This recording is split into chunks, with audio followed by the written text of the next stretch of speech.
Mes Shakirs préférés, comment ça va? Ça va, Ah, super. alhamdoulilah, toi. Salut Mais tout le quelle monde. coordination! Mais... Ah, Machallah, c'était prévu? Non. Et même là, vous êtes ensemble c'est synchro. la synergie qu'on a entre nous, en fait, qui fait que, entre frères, on arrive à se coordonner comme ça, machallah. Machallah. À propos, l'autre jour, je suis allé chez une personne qui nous a invités pendant le mois de Ramadan Oui. et qui nous écoutait, qui écoutait nos podcasts. Ah, merci, Et on le salue. Et le Habib, il disait ouais, vous, j'aime bien vous écouter et tout. Parce qu'à chaque fois que je vous écoute, ça me fait plaisir. Et j'ai trop l'impression, vous êtes trop liés, comme si vous étiez autour d'une table et vous buvez un café et tout, tu vois. J'ai fait Habib, c'est le cas. Voilà. Oui, on est On est posé, tout le temps comme ça, en fait. Il grave. n'y a rien de prévu. On est tout le temps comme ça. En tout cas, Du coup, c'est bien ou pas? Il a voulu dire qu'en fait, vous vous préparez pas, est-ce que c'est oui, trop free c'était ou... péjoratif ou pas? Non, c'était positif. Ah, c'était positif. Il était en train de dire ouais, mais ça fait plaisir de vous entendre parce que on sent pas le préparer, le carré. Il y a quand même Et une du coup, c'est un préparation. plaisir de vous écouter. Oui, il y a préparation, on prépare le savoir. Tu vois, on travaille les connaissances. Et après, Un petit peu le sujet, un il- petit il- peu. Oui, voilà, on sinon, travaille le sans sujet. plus, hein. Mais ce qu'il avait aimé, c'est le côté naturel qu'on a de Merci. parler en fait. Il disait j'adore vous écouter, en Bah, fait, ça me fait plaisir. peut-être qu'on pourra l'inviter un jour, ce frère, Inch'Allah. Ouais. Ça fait plaisir d'entendre ça, qu'on ait écouté. Machallah. Machallah. Et sinon, vous avez passé une excellente semaine, j'espère. Un peu mouvementé, mais. alhamdoulilah. Mouvementé. Oui, ça va. Et vous? Moi, c'est la rentrée. Mais Donc, quand on c'était publiera... les vacances. J'avais 2 semaines de vacances. Maintenant, c'est la rentrée. Là, ça fait une semaine maintenant. Du coup, c'est Ça va. professeur et prof, quoi. Voilà, Le professeur. C'est pour ça qu'il était en Voilà. vacances. Voilà. Ah, c'est pour C'est ça pas que t'étais pas là la semaine dernière. J'étais en vacances, ouais. Mais la semaine d'avant, j'étais là. C'était toujours les vacances. C'est fonctionnaire, alors. Est-ce que c'est vraiment vrai que vous avez tout le temps des vacances? Que vous ne travaillez pas? Si, on travaille. Mais effectivement, oui, on a des vacances. On devrait faire un podcast que tous là-dessus. les 1 mois et demi, 2 mois, où il y a les vacances. Sauf que De 2 semaines. c'est mérité. C'est mérité? Moi, je dis c'est mérité. C'est Non, en mérité. fait, on a- Parce que moi, ma femme est prof aussi. Et quand je vois la dure labeur que c'est, parce que avec les élèves toute la journée et tout, moi je dis, ils le méritent, les profs. Ils Tous le les profs méritent. méritent ça. Tout à l'heure, je vous ai raconté des anecdotes. Je vous ai raconté d'un élève, le même jour.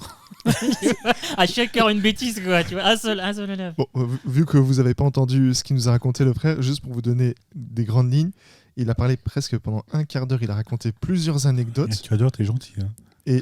Et il a raconté, nous on s'est dit, enfin moi dans ma tête je me suis dit c'est pas possible, c'est sur une année ou sur plusieurs années. C'est ce Et, qu'on a il nous a- pensé. et à la fin, il nous a dit c'était sur une seule journée, on était vraiment surpris. 3 heures. Sur 3 heures.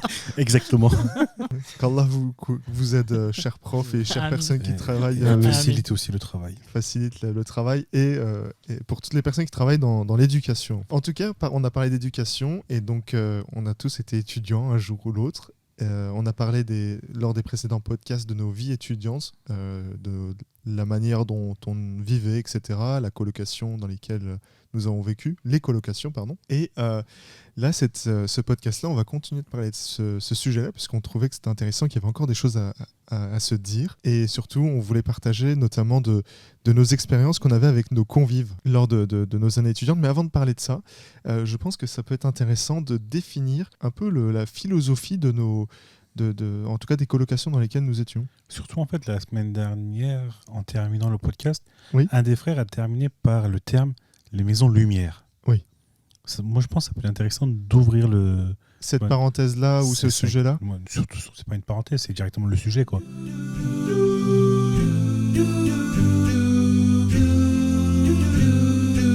Alors, allons-y, on va se retourner vers le frère référent. Qui a la science. Voilà. Oui. Alors, c'est quoi la question? Il n'y a pas de question, en fait, on a juste ouvert le sujet. Ouvrir on le t'a- sujet, définir ce que c'est. D'où ça vient? D'où ça vient? Ça vient de l'époque de notre prophète, alayhi salatu wassalam, où l'islam, où il était devenu prophète, Oui. alayhi salam, donc ça faisait pas très longtemps, quelques mois, quelques années, pas beaucoup, peut-être 2-3 ans, où il gardait encore, il n'avait pas encore divulgué le fait qu'il était un Mhm. prophète. Donc, il en parlait à droite, à gauche, aux personnes qu'il connaît le plus, aux personnes auxquelles il a confiance. Et donc, ces personnes-là, pour partager des moments ensemble avec qui ont les mêmes mentalités, les mêmes Oui. croyances, ils se réunissaient dans des maisons dans une maison Dans une maison d'un compagnon qui s'appelle Erkam.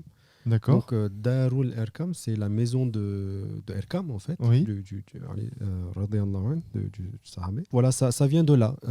Des lieux, des maisons dans lesquelles les personnes qui ont une même vision sur un quelconque sujet se réunissent, notamment pour partager d'une part leur vision, mais aussi pour Le côté spirituel surtout pour se revigorer spirituellement, c'est-à-dire lire le Coran aisément, à haute voix, prier ensemble, que ce soit des invocations ou faire des prières.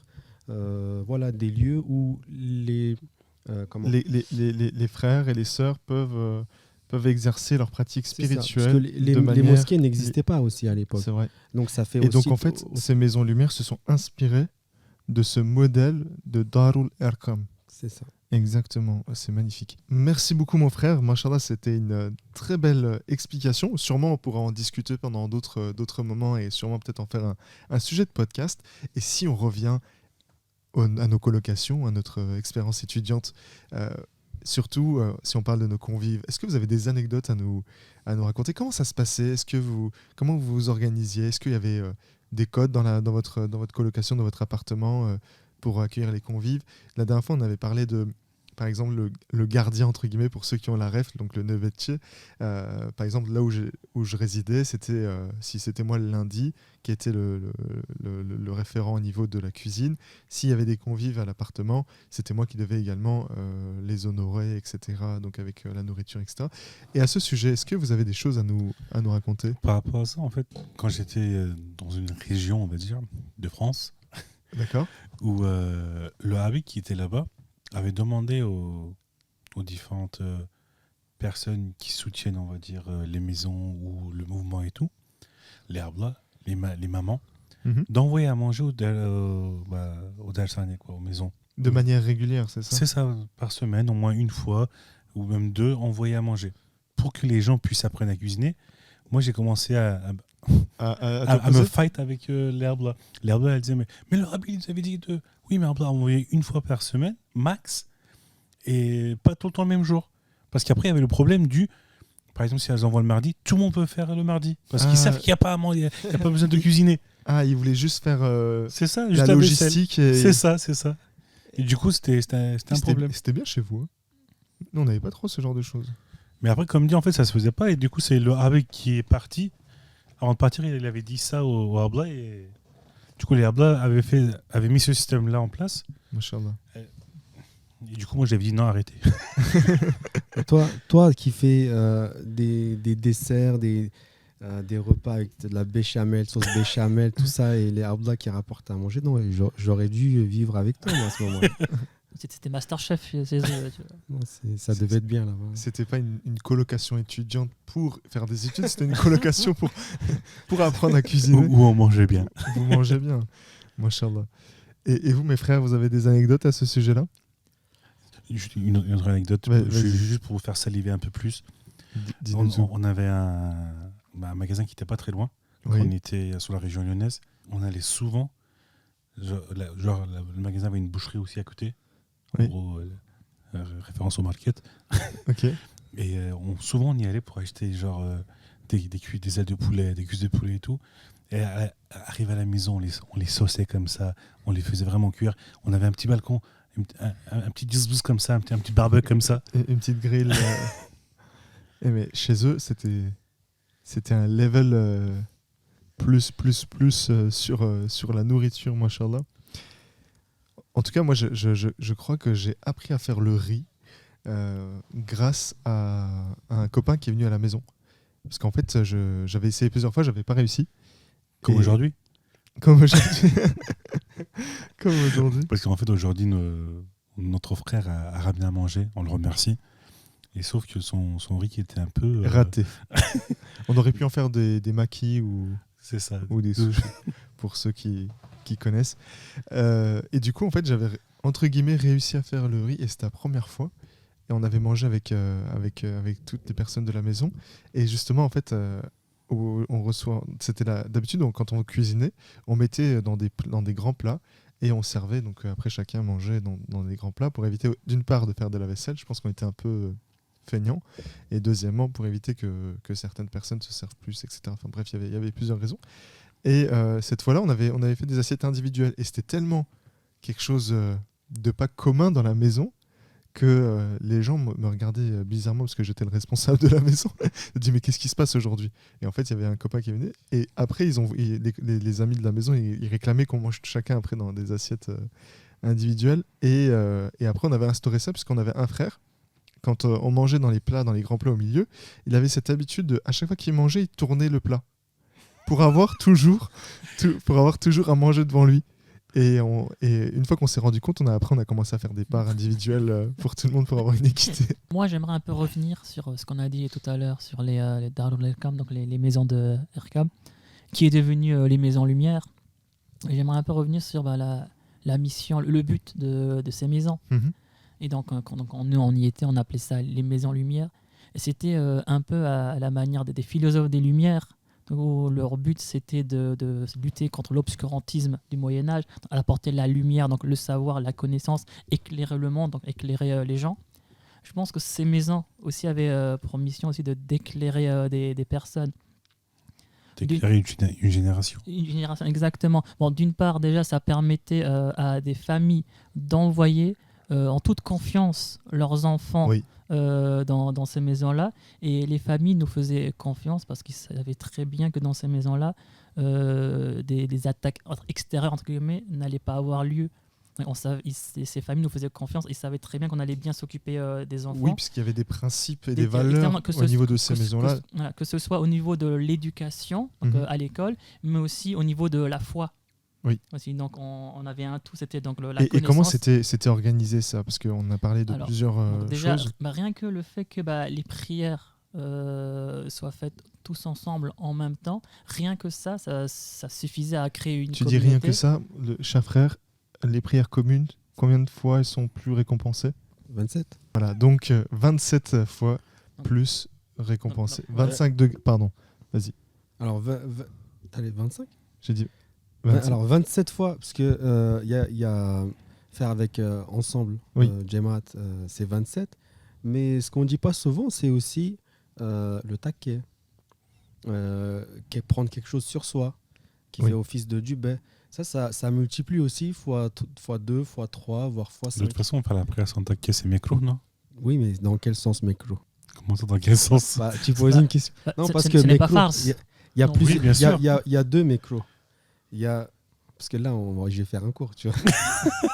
Frère, il t'a lancé, après s'ils font, on C'est mettra ça, pas. mais- est-ce qu'on rentre dans les détails? Il y a tenzihen mécro, c'est-à-dire vaut mieux éviter, entre guillemets, et tahrimen mécro, ça veut dire harama yakun, c'est presque haram, il faut pas le faire, c'est vraiment pas bien, quoi. Faut absolument éviter. Donc c'est lequel, à ton avis? C'est le premier. Bah, le premier. Tenzihen. Voilà, donc ça veut dire que c'est pas forcément. Obligatoire. Mais- Le mieux, c'est de le faire, mais si tu le fais pas, c'est pas grave. J'ai pas dit que si tu le faisais, t'allais aller en enfer, frère. Non, C'est non, bon. mais Il me c'est- retargue d'une façon. non, mais c'est pour Qu'est-ce aussi que tu dis, toi relancer. Bah, vu que, à mon avis, c'est un sujet Euh, sensible, il a directement mis les points sur les i et Non, les barres mais sur les t, c'est ça? Et j'avais pas terminé. Et le tac. Oui, il n'avait pas terminé. Vas-y, continue. Désolé, mais je trouvais que c'était important que tout le monde sache pour Oui. nous faire un rappel. Moi, j'ai rebondi sur la multiplicité, la multiplication de. Voilà, donc ça, Des c'est- bonnes donc, actions. Ça, c'était important. Donc, les prières communes, on les faisait ensemble. Surtout la prière du matin. Mhm. On réveillait tout le monde, donc chacun dans le même état d'esprit se réveillait. Donc se lever était beaucoup plus simple puisque tout le monde le faisait. Donc se lever seul est toujours plus difficile que se lever en groupe. Donc, on avait déjà ça. Ensuite, au moins une fois par semaine, on se réunissait pour voir on faisait le stishare, donc hebdomadaire. On expliquait, on mettait donc sur le tapis les problèmes qui pouvaient avoir lieu. En français, istishare. Consultation. Consultation. Faut le dire en français. Donc, on fait donc une On consultation. a fait une assise. D'accord, on faisait donc une consultation hebdomadaire où on mettait sur le tapis donc, les problèmes qu'il pouvait avoir, les solutions qu'on pouvait apporter. Mhm. Donc tout ça, ça nous formait À travailler avec méthode, avec ensemble, rigueur. à gérer des personnes, donc, trouver des solutions. Avant cette réunion, on lisait toujours un passage, soit du Coran, soit d'une traduction, ou alors on faisait une petite prêche. Comme ça. On se formait, d'accord, que ce soit au niveau du savoir culturel, mais aussi au niveau du foie culturel aussi. Donc c'était que des bénéfices. Chaque truc que tu dis, en fait, chaque élément qui est pratiqué dans ces maisons-là, il y a une source. C'est ça qui est magnifique. Parce qu'au début, on ne le sait pas. On le fait, on voit que c'est bien, c'est forcément, mais on voit qu'il y a la source en pratique au moment de notre prophète. Et moi, quand je découvre ça à chaque fois... Quand tu dis une source, c'est par exemple une sunna. Une sunna, exactement. Ok, donc une chose que la pratique qu'a fait notre prophète lui-même. Par exemple, le fait de faire la consultation, la istishara. Donc, notre prophète, quand il a réuni, là, l'exemple qui m'est venu sur le coup quand tu parlais, il a réuni, lors de la prêche, il a réuni tous les musulmans à un moment où il allait demander qui peut faire des dons. Mais avant de réunir tout le monde et de dire, voilà, on a besoin de temps, qui peut donner quoi, oui. Il a fait une prêche d'abord. Il a rappelé les versets qui parlent de donner. Il a peut-être aussi fait une sorte de sorpette en expliquant voilà, le pourquoi du comment.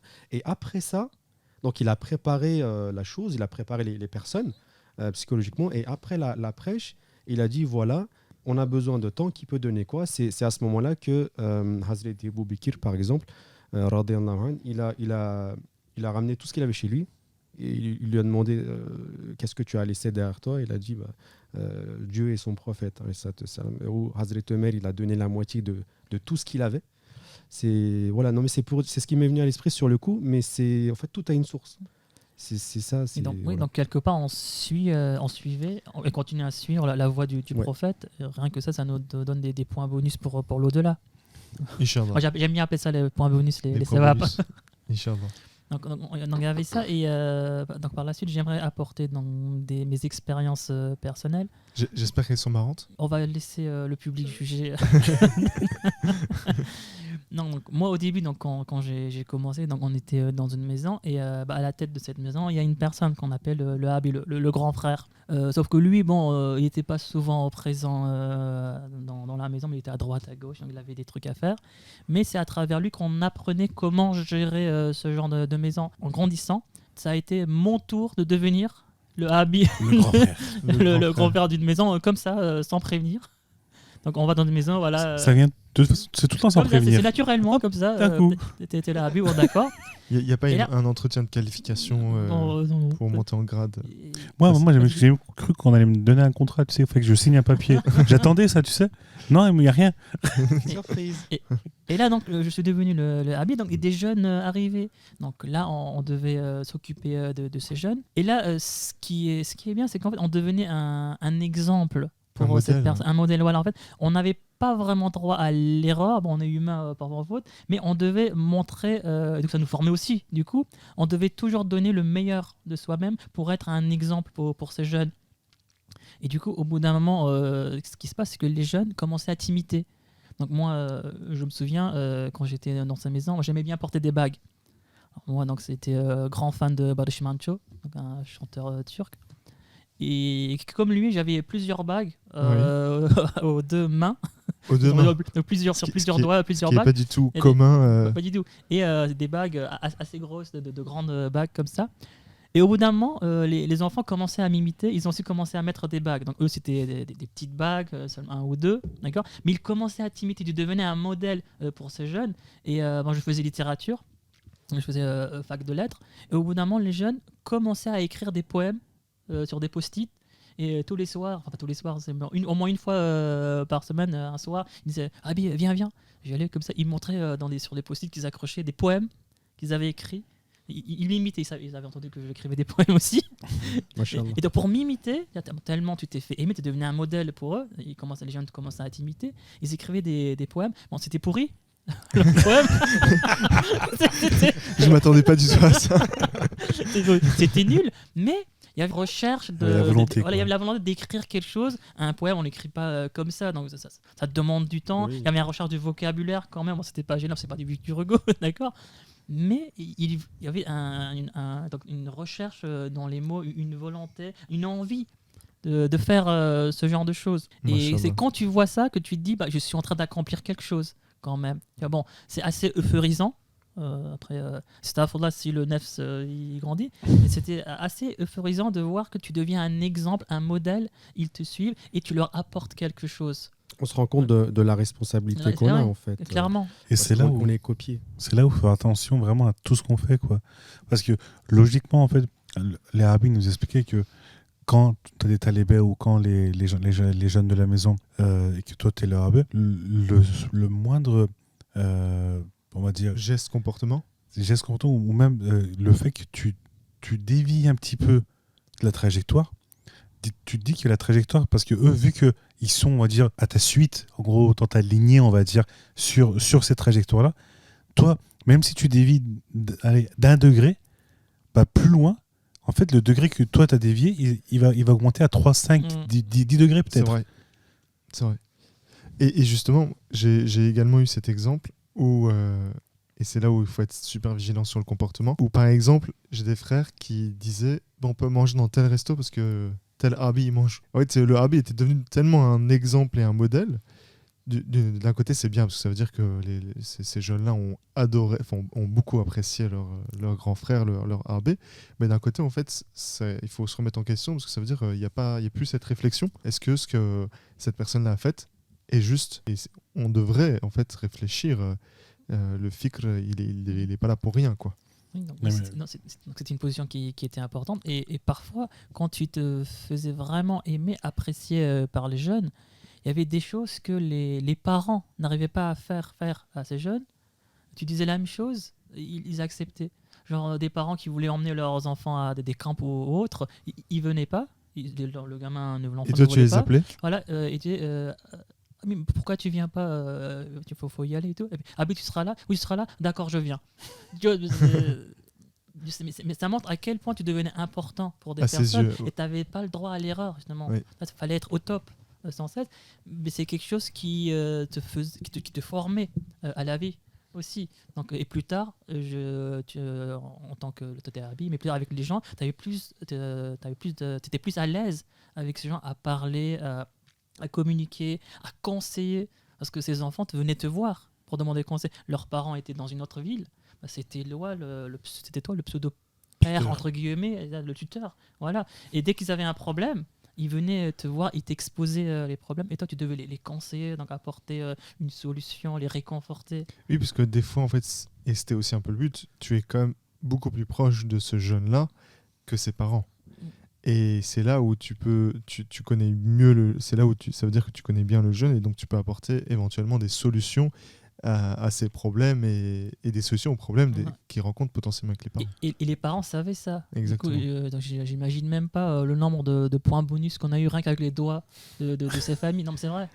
C'est Ouais. vrai. Non, on sait pas, mais probablement, tu vois, chaque jour, ils devaient, je sais pas, dans leur prière, nous envoyer quelques hasanah. On peut dire quelques hasanah. Donc une Ça- pensée pour hasanat. nous, pour dire heureusement que j'ai envoyé mon enfant là-bas, heureusement que le Habib s'occupe bien d'eux. Mais j'espère que on aura, enfin, Inch'Allah, on bénéficiera des bons points.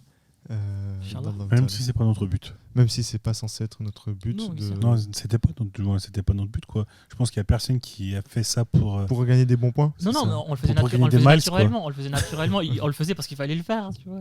On pensait pas du tout, ouais, tiens, je vais faire ça, comme ça on va penser du bien de moi. Non, c'était naturel. Ouais.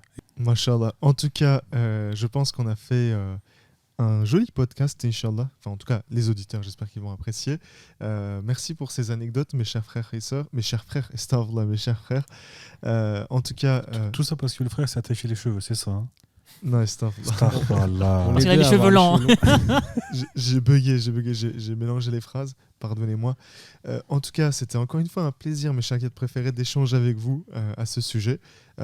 J'espère que ça vous a plu également. Est-ce que vous souhaitez ajouter un dernier mot ou un mot, pas une phrase, un mot? Non, j'attendais que vous disiez Allah. non. Non, Merci. voilà. Subhanallah. Voilà, merci mes chers frères. Et je vous C'est dis un à mot très... composé. Je vous dis à très bientôt pour un nouveau podcast et pour d'autres sujets. Prenez soin de vous et à très très bientôt. Ciao, ciao. Salut, Ciao. prochaine. Salut.